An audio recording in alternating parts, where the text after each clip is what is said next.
I got to hand it to Jesus. He really knew how to keep his mouth shut, didn't he? Like there were times when he would speak, but there were times when he was definitely silent.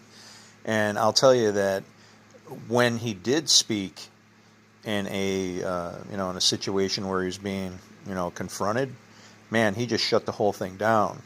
Okay, like, I'm sadly, it would take about maybe a good half hour to an hour for me to explain to you exactly what Jesus was talking about when he quoted Psalm 92. Was it 92? No, 110, sorry. When he quoted Psalm 110, uh, where he's saying, why did David say, in speaking in the Spirit? You have to remember that part. But yeah, if I could teach you, I could show you why the Pharisees never bothered him anymore after that. I could tell you what he wrote on the ground. He wrote on the ground 2 laws because he was trying to, obviously, not only was that lady, they were trying to stone her, but he's now thrown in the middle of it and mixed up in it, and he didn't even get laid. It's like, but Jesus knew when to shut up. Okay, when he couldn't teach somebody something, you might upset somebody trying to teach them something, right?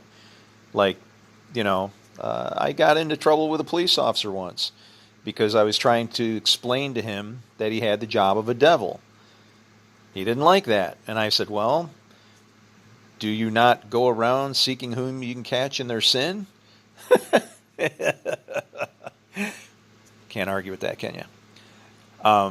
But the thing is, see, then at that point, he's already upset, right? I've taken the keys and stuck them, opened up the abyss, and woo, now it's party time. I've just turned daytime into nighttime because the smoke has come out.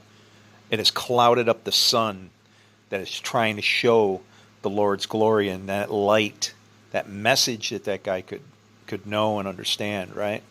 And instead, now he's upset. The sun has become darkened, and now the moon can't give its light, which is to say, the moon, nighttime, baptized by fire, it's either or. When he says nobody works at night, it means we don't work under the law at night. But as far as being a devil, it depends on what your spirit is. Okay? You can certainly do something that by the letter of the law is breaking the law. That's called lie. And that's what Rahab did. But yet, she did it for the right purpose. Okay? Mm-hmm.